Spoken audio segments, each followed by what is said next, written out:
Throughout the past couple of years, there's been a constant conversation around who the greatest point guard of all time is. And today I want to cover who I believe are the top 8 point guards of all time. So make sure to watch until the end to see who I believe is the greatest point guard of all time. And I'm going to start off with Steve Nash at number 8 because he's a 2-time MVP, 7-time All-NBA player, and 8-time All-Star, and 5-time assist champ. He was named to the NBA 75th anniversary team as well, which that's not the craziest accolade, but it's still something. And while he didn't have the craziest stats throughout his career, averaging only 14.3 points and 8.5 assists throughout his career's shooting splits were 49% from the field, 42.8% from the three, and 90.4% from the free throw line. And he's one of the most efficient players of all time because he was a guard that went over 50, 40, 90 multiple times. And that efficiency led him to the 2 MVPs that were aforementioned, and him just being a very complete player offensively and defensively as well. So he was the best point guard in the NBA for a number of years in the early 2000s, and this led him to be number 8 on my list. At number 7, we have Jerry West, and I know that a lot of people have him in their top 5, and some people even have him in the top 4, but I do have him this low just for the simple fact that he also played shooting guard and wasn't a primary point guard.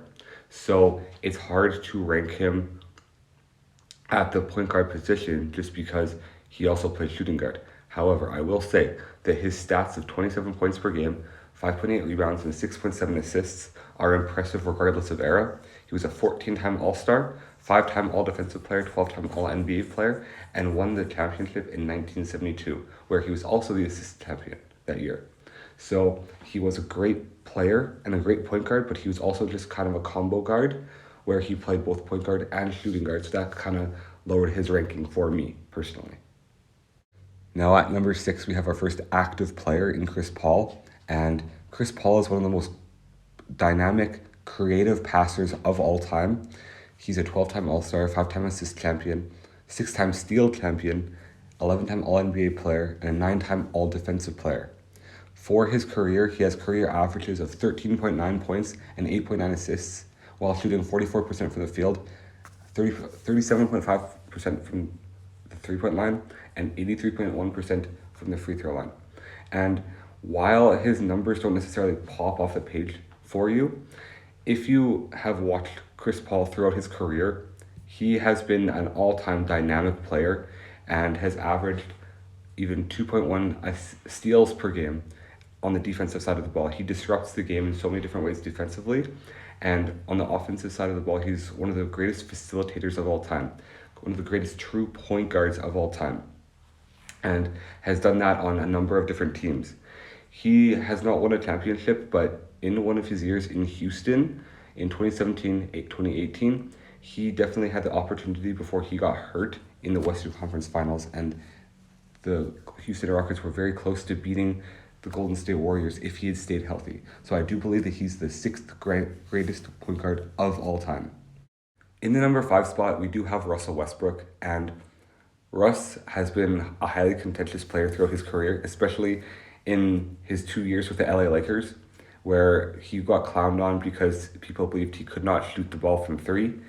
And while he struggled at times from 3 in LA, he's a career 30% three-point shooter, nearly 31%.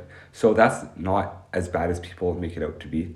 And he has won an MVP and willed the Oklahoma City Thunder to the playoffs that year. He's been to an NBA Finals, and he has made multiple conference finals appearances. And the thing that sets him apart from anybody else is that he has averaged a triple-double for 4 seasons in his NBA career. And he averaged that on 2 different teams, on Oklahoma City and on Washington. And he did it as recently as 2020, 2021. And people seem to forget that right before he went to the Lakers, he averaged a triple-double and shot almost 32% from the three-point line on 4.2 attempts.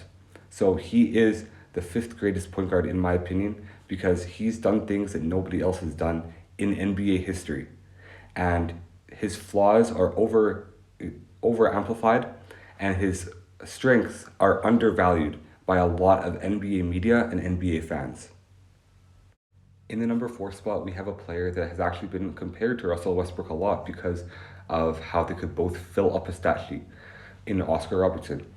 He was the first player to ever record a triple-double in a season, doing it in his second NBA season in 1962. And he has won an MVP in 1963 1964, and is an 11-time All-NBA player with a 1971 NBA championship under his belt.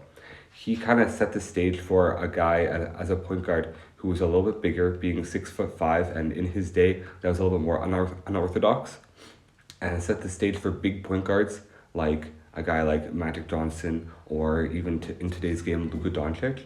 And he kind of set the stage for guys like that, and it was an incredible playmaker who filled a stat sheet, and that hadn't really been done before by anybody, especially not to the extent that he did. And for a long time, he was the only player to have ever averaged a triple-double for an entire season until Russell Westbrook came and did that. So I believe that he impacted the game in a lot of different ways, and he was also just an incredible player who helped his team win a championship and had a lot of success.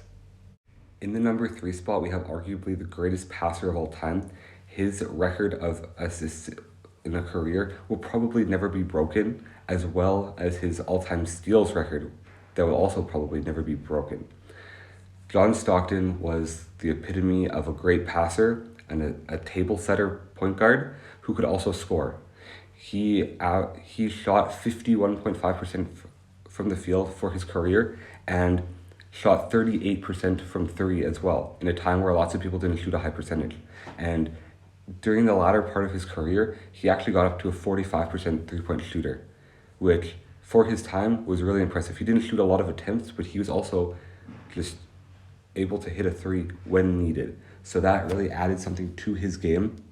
And obviously from the free throw line, he shot 82.6%. So he was obviously an amazing passer, but also an underrated scorer throughout his career. And he did have a lot of longevity as well, playing 82 games, all but a couple of years in his career. And that was later on in his career when he was 35 and 36, and one time when he was only 27 years old, when he still played 78 games. So he had a lot of longevity as well, playing until he was 40 and playing in 1,504 NBA games. Now for the top two in Magic Johnson and Steph Curry. And there's been a lot of debate about who has been better over the past couple of years. So I'm going to settle that right now. In the number 2 spot, we have Magic Johnson. And he's a 12-time All-Star, 4-time assist champion, 5-time NBA champion, and 10-time All-NBA player, as well as being a 3-time MVP. Magic Johnson was an incredible player, and obviously being a Hall of Famer and everything. And he kind of helped, alongside Oscar Robertson before him, to revolutionize the NBA to be more friendly to taller point guards. And also his flashy passing style hadn't really been seen as much in the prior NBA, so he really helped to revolutionize the NBA through his passing, through his play style, through his height at the point guard position. And he was really a key contributor in us even having an NBA today, because during his era, when he first came into the league, there was a lot of people that had not been watching the NBA for a long time, and the NBA was losing interest, and Magic Johnson and Larry Bird helped to revitalize the NBA and get it to where it was today. So we have a lot to thank Magic Johnson for in his career. I wish that he had been able to play longer throughout his career, and unfortunately with him getting sick during his career kind of got a little bit cut short, and he wasn't able to play as long in his prime. So that's one thing I wish we would have been able to see, is him have a longer prime. Now in the number 1 spot, we have Steph Curry.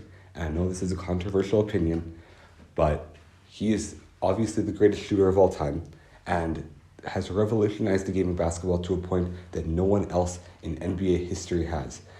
Teams are shooting so many more threes now. We have power forwards and centers shooting threes all because of the three-point revolution that took place, and that three-point revolution was spearheaded by Steph Curry.